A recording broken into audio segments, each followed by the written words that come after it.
Jess, over to you. Cool. I just need to remember to read and look at the camera. What makes parenting more difficult? We wanted to find out. Introducing the Parenting Index. 8,000 parents, 16 countries, 8 factors, and one big problem. It doesn't matter where in the world you live, pressure, both inside and out, makes parenting more difficult. So has anybody else really experienced that advice overload? We are the king and queens of not minding your own business. It's very normal to be on the street working with your kid, and if people feel like maybe you're not holding your kid well or there's something wrong, whether you like it or you don't like it, they will tell you. I started calling that momsplaining. And actually I have to watch myself sometimes. Am I a momsplainer now? And I find myself starting giving them advices they haven't asked for. And I'm like, oh, wow, now I'm the momsplainer. I have to stop it. I think also for myself, suddenly appeared a lot of experts who knows everything about babies, you know. And I never met those people in my life, and they're all here now, yeah. I believe that my mom told me everything. But of course, sometimes you have to hear them out. That's the good thing about it. But it doesn't mean that you have to apply it on your children.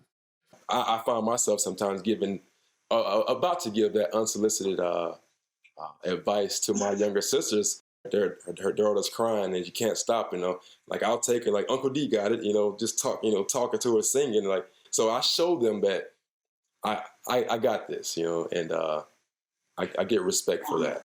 My mother-in-law is Chinese.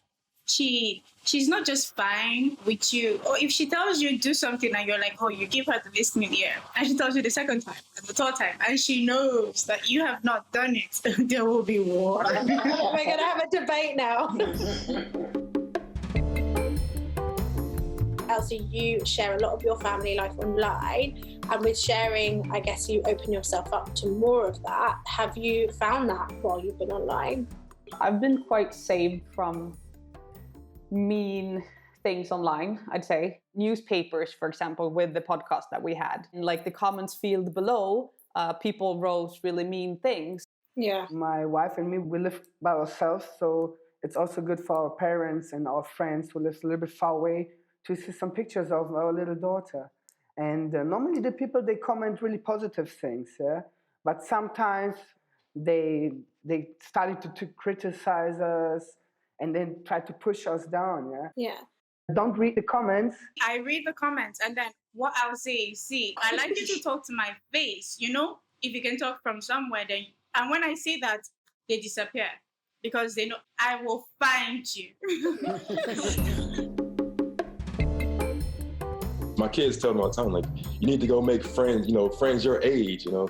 But it's hard because you have to connect with people in similar situations, and all of my things are pretty much centered around my kids, which is the way I built my life. But I do get that lonely feel. When I'm very tired, I become emotional. I'd rather to stay home with my kids and play with them. But of course, I'm away far from my partner, so sometimes I was like, if he was here, he was helping me. But I'm fine with that anyway. It will get through.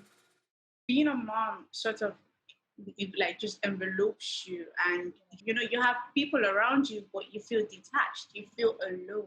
I actually read when I feel lonely.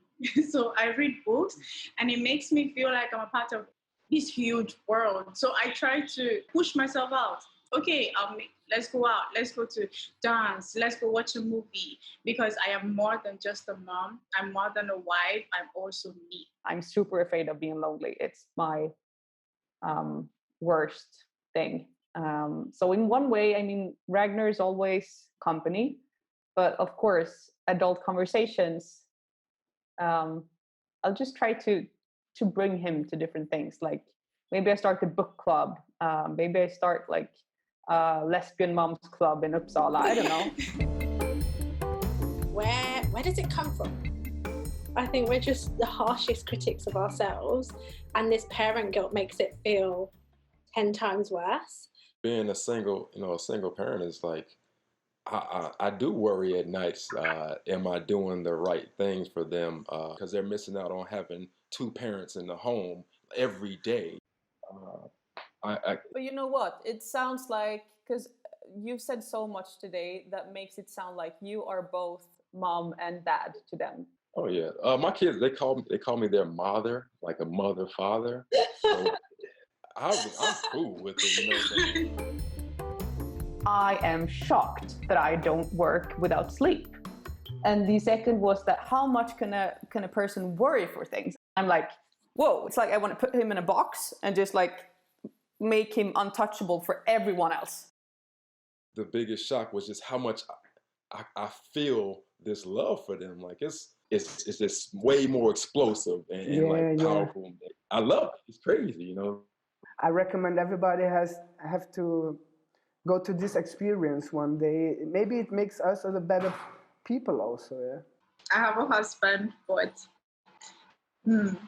he's in his mind, his main role is provider, and I am caretaker. I'm caregiver. My baby don't even have that.